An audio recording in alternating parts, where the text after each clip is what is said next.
Hello friends, veterinary students के लिए ये वीडियो काफ़ी महत्वपूर्ण होने वाली है क्योंकि वीडियो में हम बात करेंगे कि वेटेनरी डिग्री और डिप्लोमा में आपका एडमिशन कितनी रैंक तक हो जाता है। साथ ही बात करेंगे कि आपको कितने नंबर चाहिए होते हैं यहाँ पे एडमिशन के लिए फर्स्ट काउंसलिंग में कितनी सीट अलॉट होती है। जैसे वेटेनरी डिप्लोमा की अगर हम बात करें तो 300 के लगभग इसमें सीटें हैं, तो फर्स्ट काउंसलिंग में 300 में से कितनी सीटें भर जाती हैं और सेकंड काउंसलिंग के लिए कितनी सीटें रिक्त रह जाती हैं। साथ ही आपको कॉलेज किस प्रकार से मिलता है कि आपको वेटनरी कॉलेज जबलपुर मिला है या भोपाल मिला है, ये किस आधार पर आपको मिलता है, सारी जानकारी वीडियो में हम देखने वाले हैं। तो फ्रेंड्स चलिए वीडियो स्टार्ट करते हैं। फ्रेंड्स ये जो नोटिफिकेशन आप देख रहे हैं ये लास्ट ईयर का वेटनरी डिप्लोमा के लिए सीट अलॉटमेंट का नोटिफिकेशन है। इसमें आप देखेंगे कि अलॉटेड लिस्ट है, मतलब किस कैंडिडेट के लिए कौन सा कॉलेज अलॉट हुआ है और उसकी कितनी रैंक लगी हुई थी एंट्रेंस एग्ज़ाम में, साथ ही उसने कितने नंबर यहाँ पे लाए हुए थे और उसको फर्स्ट फेज़ में यहाँ पे कौन सी सीट अलॉट हुई थी। तो ये सब लास्ट ईयर का है, 2020 का ये है पीडीएफ, क्योंकि 21 का तो अभी कुछ अपडेट आया नहीं है। जैसे ही 2021-22 का अपडेट आएगा वेटनरी से रिलेटेड तो इसकी जानकारी आपको चैनल के माध्यम से मिल जाएगी, तो आप चैनल सब्सक्राइब करके जरूर रखिएगा। फ्रेंड्स इसे मैं थोड़ा जूम कर लेता हूँ, फिर हम देखते हैं। Nanaji Deshmukh veterinary science university Jabalpur MP India, allotted list animal husbandry diploma first phase 2020। तो ये एनिमल हस्बेंड्री डिप्लोमा वालों का लिस्ट है, डिग्री वालों का हम बाद में बात करेंगे, पहले हम डिप्लोमा वालों का देख लेते हैं। ऐसे ही सेम बिल्कुल डिग्री वालों का भी लिस्ट आता है, उनकी भी ऐसे ही फर्स्ट काउंसलिंग होती है और ऐसे ही उनका भी लिस्ट आता है कि आपको कौन सा कॉलेज अलॉट हुआ है, कितने नंबर आप लाए थे। इसमें आप देखेंगे सबसे पहले सीरियल नंबर दिया हुआ है और इसके बाद कैंडिडेट का रोल नंबर दिया हुआ है। आपका जो एंट्रेंस एग्ज़ाम में रोल नंबर रहा था वो यहाँ पर दिया हुआ है। इसके बाद आपने जो प्रवेश परीक्षा दी है डिप्लोमा के लिए और डिग्री के लिए, तो उसमें आपकी कौन सी रैंक लगी हुई है। तो जैसे आपने पीवीएफटी दिया है तो यहाँ पे लिखा रहेगा पीवीएफटी रैंक, और वेटनरी डिप्लोमा के लिए अगर आपने एंट्रेंस एग्ज़ाम दिया था तो यहाँ पे दाहेट रैंक लिखा होगा।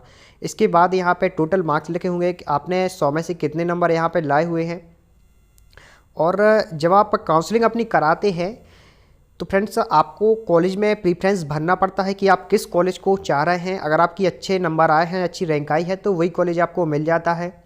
इस प्रकार से आप देखेंगे कि पहला जो यहाँ पे नाम है, ये आप रोल नंबर देख सकते हैं, जिनकी दाहेड में चौथी रैंक लगी हुई थी और 62 इनके नंबर थे वेटनरी डिप्लोमा में। और आप देखेंगे इन्होंने सबसे पहले कॉलेजेस में जबलपुर वेटनरी कॉलेज को प्रेफरेंस दिया था फ्री सीट के लिए, देख सकते हैं आप। दूसरा इन्होंने भोपाल भरा था, तीसरा भरा था रीवा, चौथा महू और पाँचवा मोरेना इन्होंने कॉलेज प्रीफ्रेंस दिया हुआ था। इसके बाद जो बचे हुए 5 कॉलेज थे, मतलब 5 सीटें थी, पेमेंट सीट होती हैं आपकी, तो पेमेंट सीट में भी इन्होंने इस प्रकार से अपने कॉलेज को प्रीफ्रेंस दिया था। आप देख सकते हैं। एक बात और, जब भी आप अपनी काउंसलिंग कराएंगे तो पेमेंट सीट को हमेशा नीचे ही रखिएगा, प्रीफ्रेंस आप फ्री सीट को ही दीजिएगा। अब यहाँ पे आप देखेंगे अलॉटेड ब्रांच कौन सी हुई थी।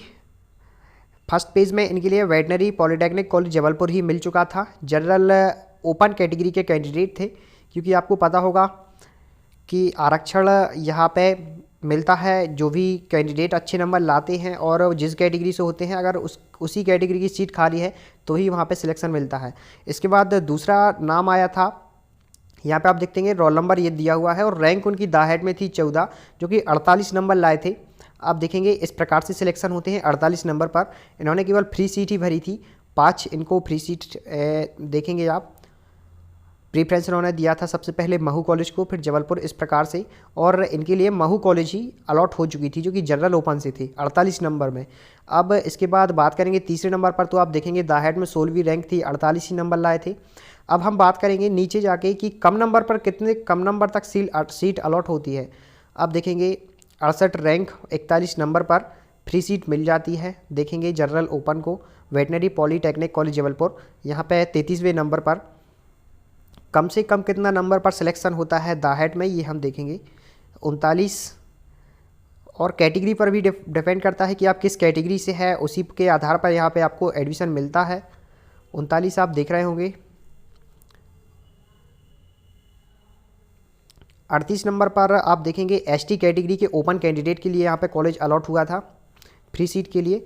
आपको स्टार्टिंग में ज़्यादातर फ्री सीट वाले ही मिलेंगे, क्योंकि जिनके अच्छे नंबर रहते हैं और अच्छी रैंक रहती है उनकी एंट्रेंस एग्ज़ाम में, उन्हें फ्री सीट अलॉट हो जाती है। इसके बाद जिनके कम नंबर बचते रहते हैं तो उन्हें बची हुई पेमेंट सीट मिल जाती हैं।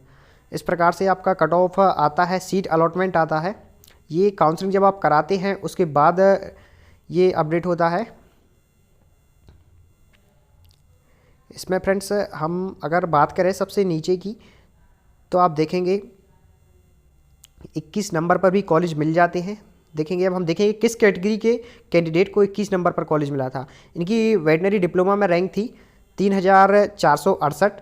इन्होंने प्रायोरिटी दी थी फ्री सीट के लिए ही, और लेकिन इनके लिए फर्स्ट काउंसलिंग में आप देखेंगे veterinary polytechnic college Rewa allot हुआ था, लेकिन पेमेंट सीट के लिए हुआ था, जनरल फीमेल थी। आप देखेंगे ये यहाँ पर लिखा हुआ है veterinary polytechnic college Rewa, payment seat इनके लिए अलॉट हुई थी जनरल फीमेल से। इनके 21 नंबर थे। इसके बाद 23 नंबर पर भी सीट अलॉट हुई है, payment seat Morena general female. 21 के बाद 23 है। इस प्रकार से आप देख सकते हैं 24 नंबर पर भी सीट मिलती हैं। 25 पर पेमेंट सीट की बात है ये फ्रेंड्स। फ्री सीट आपको कम से कम अच्छे नंबर होने चाहिए, 32 से ज़्यादा ही नंबर होने चाहिए, तभी आपको फ्री सीट मिलने की संभावना है। लास्ट ईयर ऐसा देखा गया था, EWS कैटेगरी के जो कैंडिडेट है उनका कट ऑफ काफ़ी कम रहा था। 27 नंबर में आप देखेंगे फ्री सीट जनरल फीमेल को मिल चुकी थी। आप देखेंगे यहाँ पर 297 नंबर पर इनकी रैंक है वेटनरी डिप्लोमा में 2475। 27 नंबर ये लाए हुए थे और इन्होंने प्रीफरेंस दिया था रीवा की फ्री सीट के लिए। हालांकि इनके लिए महू की फ्री सीट अलॉट हो चुकी थी जो कि जनरल फीमेल थी।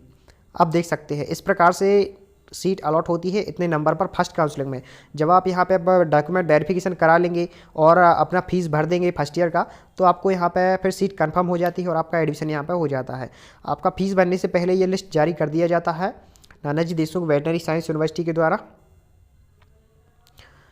अब यहाँ पर आप देखिए 2420 भी इनकी रैंक है और 27 नंबर ये लाए हुए हैं और उन्होंने केवल 2 सीट भरी थी, veterinary polytechnic college Jabalpur free seat और veterinary polytechnic college Jabalpur payment seat. और इनके लिए जबलपुर पेमेंट सीट अलॉट हो चुकी थी जनरल फीमेल कैंडिडेट के लिए 27 नंबर पर। तो आप देख सकते हैं इस प्रकार से सीट अलॉट होती है। इतने कम नंबर पर भी होता है सिलेक्शन और पेमेंट सीट भी मिलती है, फ्री सीट भी मिलती है। ये डिपेंड करता है कि किस कैटेगरी की कितनी सीट्स हैं वेटनरी कॉलेजेस में। और देखेंगे ज़्यादातर जो कैंडिडेट होते हैं वो सबसे पहले फ्री सीट को प्रीफरेंस देते हैं, उसके बाद बचे हुए 5 पेमेंट सीट पर भी वो यहाँ पे अपना फ्रेंड्स प्रीफरेंस भरते हैं। लेकिन मैंने पहले भी आपको बताया था, अगर आपने पेमेंट सीट के लिए हाँ किया है वेटनरी डिप्लोमा में तो ही आपको पेमेंट सीट मिलेगा। अगर आपने ऑनलाइन फॉर्म फिलअप करते वक्त, ऑनलाइन फॉर्म भरते वक्त पेमेंट सीट पर ना किया है तो आपको पेमेंट सीट का ऑप्शन ही नहीं आएगा काउंसलिंग में कि आप पेमेंट सीट ले सकते हैं या नहीं। यहाँ पे जैसे आप देखेंगे ये जो कैंडिडेट है जनरल फीमेल की 28 नंबर इनके आए हैं, इन्हें फ्री सीट अलॉट हो चुकी थी जनरल फीमेल से। तो इन्होंने काउंसलिंग कराते समय या तो फ्री सीट को ही प्रीफरेंस दिया था या तो फिर इन्हें ऑनलाइन फॉर्म भरते वक्त पेमेंट सीट को ना कर दिया था। तो फ्रेंड्स आप देख सकते हैं इस प्रकार से लिस्ट आता है वेटनरी डिप्लोमा का, ऐसे ही वेटनरी डिग्री का आता है। तो फ्रेंड्स यही थी जानकारी जो कि मैंने आपको देना आवश्यक समझा। आज की वीडियो में इतना ही। अगर आपको मध्य प्रदेश में वेटनरी डिग्री डिप्लोमा में एडमिशन से संबंधित और कोई इन्फॉर्मेशन चाहिए तो आप कमेंट सेशन के माध्यम से हमसे पूछ सकते हैं। धन्यवाद।